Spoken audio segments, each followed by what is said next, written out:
السلام علیکم ورحمۃ اللہ وبرکاتہ۔ بسم اللہ الرحمن الرحیم، نحمدہ ونصلی علی رسولہ الکریم۔ رب اشرح لی صدری ویسر لی امری واحلل عقدۃ من لسانی یفقہوا قولی۔ دینمنی تمل روزنامے میں روزے کے بارے میں ایک مضمون شائع ہوا ہے۔ اس کا اردو ترجمہ میں آپ کی جانکاری کے لیے پیش کرتا ہوں، سنیے گا اور اگر ہو سکا تو اپنے خیال سے مطلع کیجیے گا۔ رسول اللہ صلی اللہ علیہ وسلم نے فرمایا کہ پیٹ 1/3 کھانے سے، 1/3 پانی سے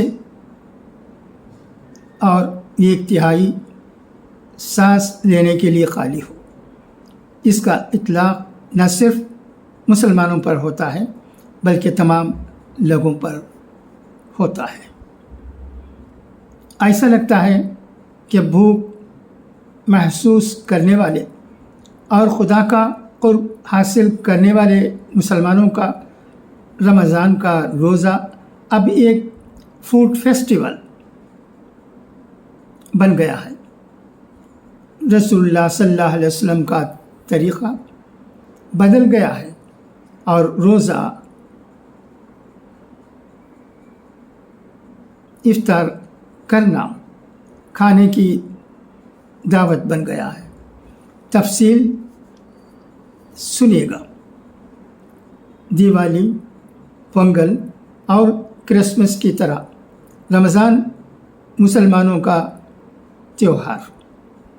مسلمانوں کے 5 فرائض میں روزہ ایک فرض ہے۔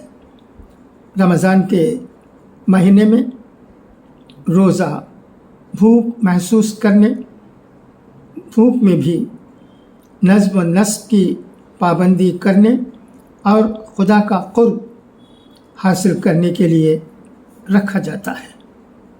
چونکہ روزہ بغیر کھانے پینے اور پانی پیے بغیر رکھا جاتا ہے، لہٰذا روزہ دار کسی ایسے شخص کا بھوک محسوس کر سکتا ہے جو غریب ہے اور کھانا حاصل کرنے سے قاصر ہے۔ خدا کا خوف اور بھوکے کے لیے ہمدردی کی انسانیت کو زندہ رکھنے کے طریقوں کے طور پر دیکھا جاتا ہے۔ کسی بھوکے کو کھانا کھلانا اسلام میں نیکی سمجھا جاتا ہے۔ رمضان کے مہینے میں لوگوں کی مدد کی جاتی ہے۔ رمضان کا مہینہ پورا ہونے پر عید منائی جاتی ہے۔ رمضان کے مہینے میں روزہ رہتے وقت 14 گھنٹے کھانا نہیں کھاتے، پانی نہیں پیتے، صبح 4 بجے سحری کھانا کھاتے ہیں جو عام طور پر گھر میں پکایا جاتا ہے۔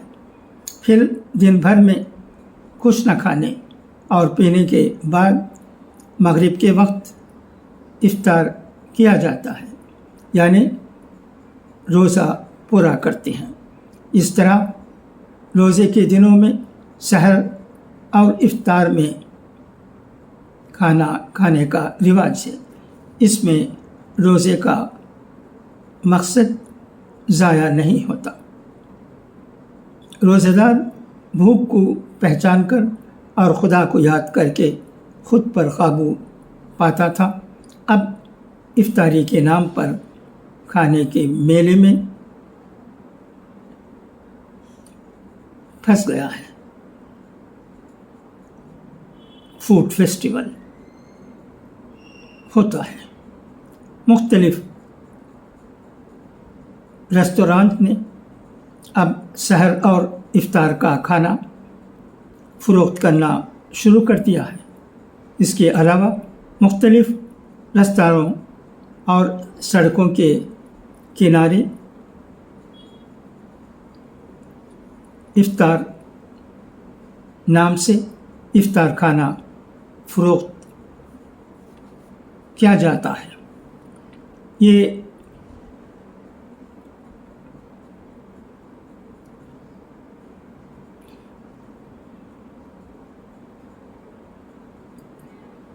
تہوار کے موسم میں سڑک کے کنارے اسٹالز بڑھیں گے اور چھوٹے موٹے تاجر منافع کھائیں گے۔ اس کو غلط نہیں کیا جا سکتا، تاہم بدقسمتی کی بات ہے کہ افطار سنیکس کے نام سے فروخت ہونے والے سنیکس اور کٹلیٹس صحت بخش نہیں ہیں۔ افطار کے وقت صرف کھجور، گنجی، پھل اور پھلوں کا رس لیا جاتا تھا۔ وڑے بھی لے لیتے تھے، مگر اب کئی ناموں سے تلی ہوئی کھانوں اور مختلف رنگوں کے سافٹ ڈرنکس سے روزہ کھولا جاتا ہے۔ Chicken candy, chicken cutlet, pizza, ice cream, noodles جو اب فروخت ہوتے ہیں اور استعمال کیے جاتے ہیں، اکثر صحت کے لیے مضر ہوتے ہیں۔ جب آپ سارا دن کچھ کھائے بغیر، کچھ پیے بغیر روزہ رکھتے ہیں اور پھر افطار کرتے ہیں، تو ایسی غذائیں کھانے سے آپ کو صحت کے مسائل پیدا ہونے کا زیادہ امکان ہوتا ہے۔ جب آپ بھوکے ہوں اور کھانا چاہیں تو آپ کو اپنی بھوک کی نوعیت کو محسوس کرنا چاہیے، مگر موجودہ افطار کی خوراک میں جو تبدیلیاں آئی ہیں وہ صرف سینے میں جلن، بدہضمی اور جسمانی تھکاوٹ کا باعث بن سکتی ہیں۔ بہت سے نوجوان جو کہ صحت اور ذائقے کی پرواہ کیے بغیر کھانے کے کلچر میں جگڑ جاتے ہیں، سوشل میڈیا کی ویڈیوز پر انحصار کرتے ہوئے اور ویڈیو میں موجود لوگوں کی طرف سے تجویز کردہ دکانوں پر جا کر کھانا آرڈر کرنا، فوٹو کھینچنا اور پوسٹ کرنا ایک نئی رسم بن گئی ہے۔ اس میں انسانیت کی نشو و نما کا مقصد مسخ ہو جاتا ہے اور لوگ نت نئے کھانے تلاش کرنے پر مجبور ہو جاتے ہیں۔ نئے کھانے اور نئی دکانیں متعارف کرانے میں کوئی حرج نہیں ہے۔ جو لوگ کھانے کی اقسام پر تنقید کرتے ہیں اور سوشل میڈیا پر ویڈیوز اپلوڈ کرتے ہیں، انہیں کم سے کم احساس سے ذمہ داری سے کام لینا چاہیے، نہ کم کھانے کو ضرورت سے زیادہ تشہیر کر کے اور نوجوانوں کی توجہ ہٹانے سے، خاص طور پر روزے داروں کا پرہیز کرنا چاہیے۔ وہ لوگ جو سامعین کو اپنی طرف متوجہ کرنے کے لیے مختلف رنگوں میں کھانا فروخت کرتے ہیں، وہ کم از کم انہیں افطار کے پیک کا نشان لگائے بغیر بیچ سکتے ہیں۔ انہیں احساس ہونا چاہیے کہ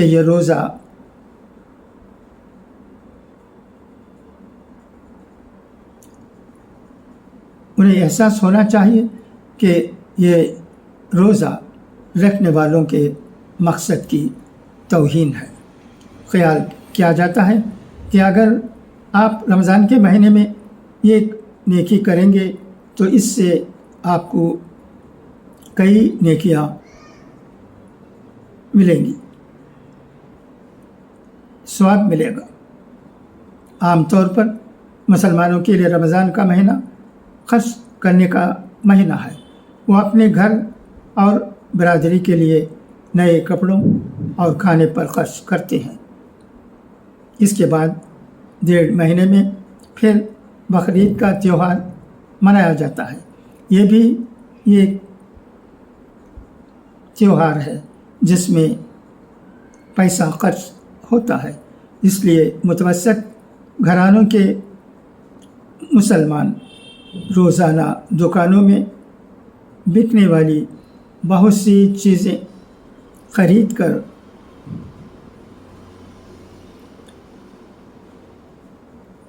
روزہ نہیں کھول سکتے۔ چنئی سمیت کئی شہروں میں افطار کے ناشتے پسند کرنے والے بہت سے لوگ دوسرے مذاہب سے تعلق رکھتے ہیں۔ یہ رمضان کا مبارک مہینہ جسم دماغ کو ایڈجسٹ کرنے کے لیے آتا ہے۔ ہاسپٹل جانے کا مہینہ نہ بن جائے۔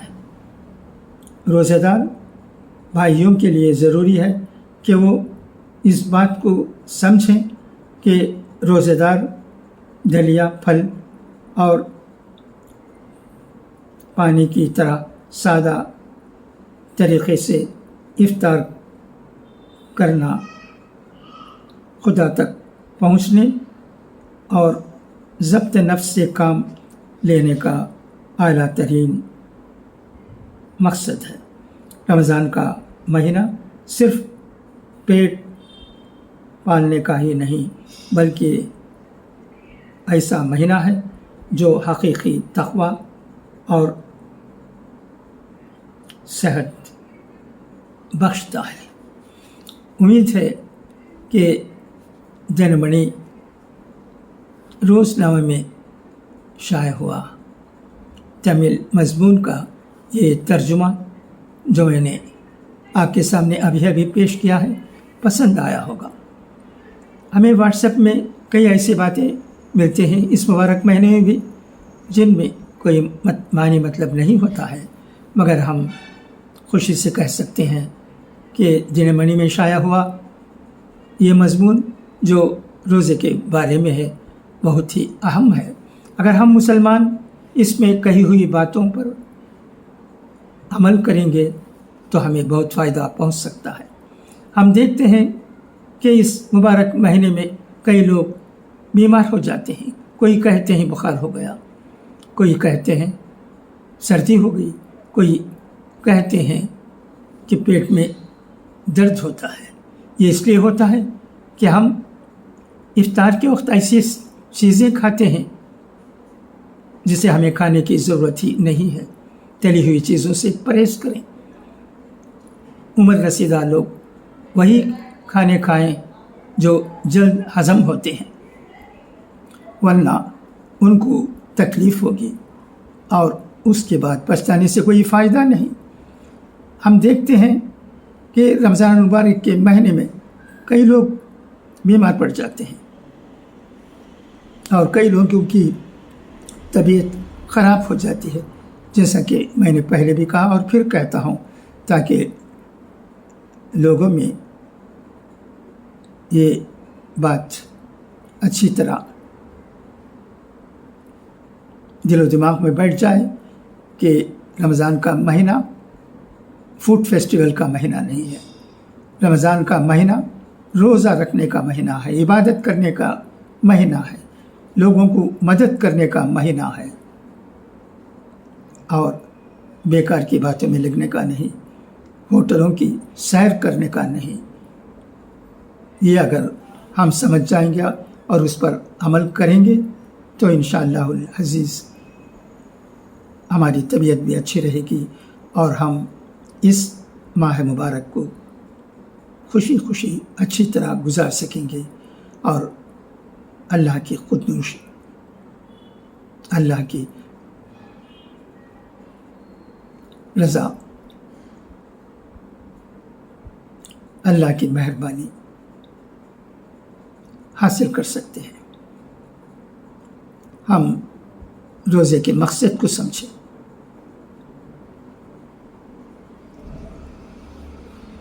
اس مہینے میں ہم کوشش کریں کہ پوری طرح سے اللہ تبارک و تعالیٰ کی خوشنودی حاصل کریں۔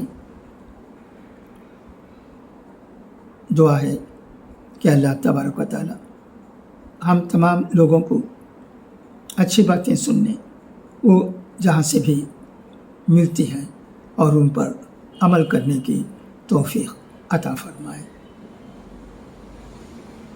اچھا، تو اب اجازت، انشاءاللہ پھر ملاقات ہوگی۔ خدا حافظ، فی امان اللہ۔